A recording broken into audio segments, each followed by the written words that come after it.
नमस्ते और स्वागत है इस खास पड़ताल में। आज हम एक बहुत ही दिलचस्प सवाल की तह तक जा रहे हैं। हाँ, पाई नेटवर्क डेवलपर्स को बड़े बड़े वादे कर रहा है। हाँ, तो आज हम ये जानने की कोशिश करेंगे कि इन वादों में कितना दम है और क्या ये वाकई एक डेवलपर के लिए सुनहरा मौका है। बिल्कुल। हमारे पास स्रोत के तौर पर पाई नेटवर्क की ऑफिशियल वेबसाइट का ही एक लेख है। इसका शीर्षक है व्हाई बिल्ड ऑन पाई। ये लेख सीधे डेवलपर्स से बात करता है, उन्हें अपने प्लेटफॉर्म पर आने के लिए एक तरह से न्योता देता है। तो आज का मिशन है इन दावों की परतें हटाना और समझना कि पर्दे के पीछे क्या चल रहा है। बिल्कुल। और यहाँ सबसे मजेदार बात पता क्या है?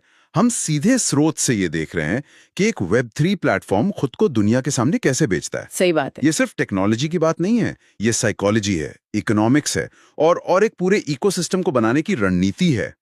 चलिए देखते हैं कि इनका न्योता कितना आकर्षक है। तो लेख की शुरुआत होती है उनके सबसे बड़े दावे से। हाँ, 60 मिलियन से ज्यादा एंगेज्ड यूजर्स का यूजर बेस। किसी भी नए ऐप के लिए ये आंकड़ा तो जैसे सपना सच होने जैसा है। बिल्कुल है। शुरुआत में यूजर्स ढूंढना ही तो सबसे बड़ी सिरदर्दी होती है। एग्जैक्टली। और पाई नेटवर्क कहता है फिक्र मत करो, हमने ये काम तुम्हारे लिए कर दिया है। ये उनका हुक्म का इक्का है। ये कुछ ऐसा है जैसे कोई आपको एक तैयार मॉल में एक दुकान दे रहा हो और कह रहा हो कि रोज हजारों ग्राहक आएंगे। आपको बस अपना सामान रखना है। हाँ, बस अपना सामान लाकर रखना है। लेकिन यहाँ एक शब्द पर ध्यान देना बहुत जरूरी है, एंगेज्ड। मैं भी यही सोच रही थी। इसका असली मतलब क्या है? क्या ये रोजाना सक्रिय यूजर्स हैं या सिर्फ वो लोग जिन्होंने एक बार ऐप डाउनलोड किया है? ये जानना एक डेवलपर के लिए बहुत जरूरी है, क्योंकि 1 लाख एक्टिव यूजर्स 60 मिलियन ऐसे यूजर्स से कहीं बेहतर हैं जिन्होंने बस एक बार साइन अप किया हो। तो क्या स्रोत इस एंगेजमेंट के बारे में कुछ और बताता है? वो सीधे तौर पर एक्टिव यूजर्स का आंकड़ा तो नहीं देते, लेकिन वे ऑथेंटिसिटी यानी प्रामाणिकता पर बहुत जोर देते हैं। अच्छा। वे अपने केवाईसी मतलब नो योर कस्टमर प्रोग्राम का जिक्र करते हैं। इसका सीधा मतलब है कि वे ये पक्का करना चाहते हैं कि प्लेटफॉर्म पर मौजूद हर यूजर एक असली वेरीफाइड इंसान है। कोई बॉट या नकली अकाउंट नहीं? बिल्कुल। अच्छा, तो ये सिर्फ एक बड़ी भीड़ नहीं है बल्कि एक पहचानी हुई वेरीफाइड भीड़ है। डेवलपर्स के लिए इसका क्या मतलब हुआ? इसका मतलब है कि आप असली लोगों के लिए ऐप बना रहे हैं। ये उन ऐप्स के लिए तो जैसे सोने पर सुहागा है, जिनमें किसी भी तरह का मालिकाना हक या पैसों का लेन देन शामिल हो।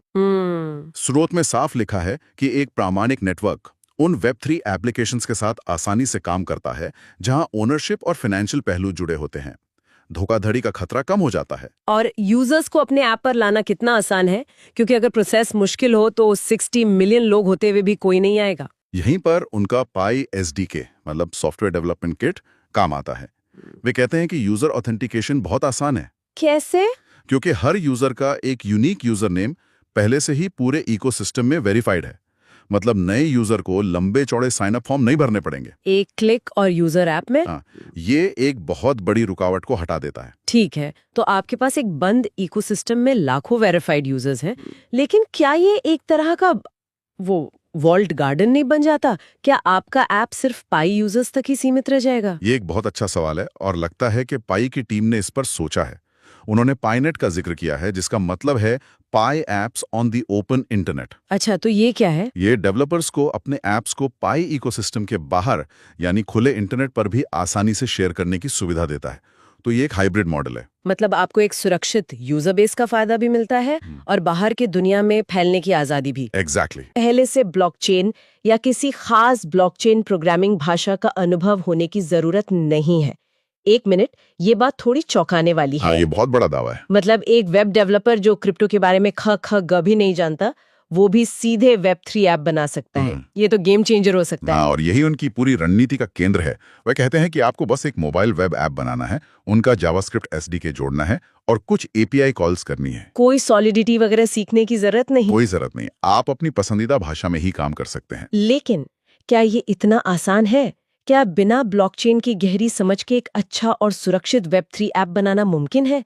कहीं ऐसा तो नहीं कि डेवलपर अनजाने में सुरक्षा से जुड़ी कोई बड़ी गलती कर बैठे? देखिए, ये एक दोधारी तलवार है और आपने बिल्कुल सही नस पकड़ी है। एक तरफ ये वेब 3 को अपनाने की सबसे बड़ी बाधा यानी जटिलता उसको हटा देता है। लाखों वेब डेवलपर्स हैं जो इस वजह से क्रिप्टो की दुनिया से दूर हैं। पाई उन्हें अंदर आने का रास्ता दे रहा है। लेकिन दूसरी तरफ आपका सवाल जायज है।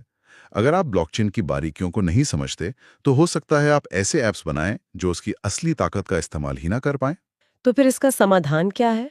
क्या वो डेवलपर्स को बस ऐसे ही छोड़ देते हैं? नहीं, ऐसा लगता है कि उनका फोकस उपयोगिता पर है, टेक्नोलॉजी पर नहीं। अच्छा। वे चाहते हैं कि डेवलपर इस बात पर ध्यान दे कि उनका ऐप लोगों के किस काम आएगा, न कि इस पर कि वे कौन सा कॉम्प्लेक्स स्मार्ट कॉन्ट्रैक्ट लिख रहे हैं। इसके अलावा उन्होंने पाई ओपन सोर्स प्रोग्राम का भी जिक्र किया है। इसका क्या मतलब है? इसका मतलब है कि आप दूसरे पाई डेवलपर्स के लाइसेंस वाले कोड का इस्तेमाल कर सकते हैं और उस पर कुछ नया बना सकते हैं, तो हर किसी को शुरुआत नहीं करनी पड़ती। और गलतियों की गुंजाइश भी कम हो जाती है। बिल्कुल। ये सब सुनने में तो बहुत अच्छा है, लेकिन आखिर में एक डेवलपर को अपना घर भी चलाना है। अगर मैं अपनी मौजूदा स्किल से ऐप बना भी लूं, तो क्या इससे पैसे कमाने का भी कोई सीधा रास्ता है? कमाई कैसे होगी? बिल्कुल, ये सबसे जरूरी सवाल है। लेख में बताया गया है कि कमाई के कई मौके हैं। वे कुछ उदाहरण भी देते हैं।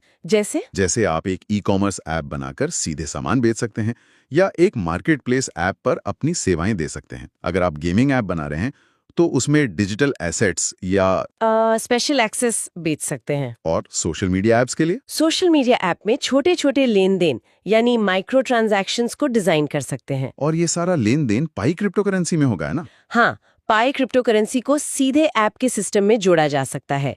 इससे डेवलपर्स को पारंपरिक पेमेंट गेटवे की सिरदर्दी और फीस से छुटकारा मिल जाता है। लेकिन अगर मेरा ऐप फ्री है तो ये भी एक अच्छा पॉइंट है।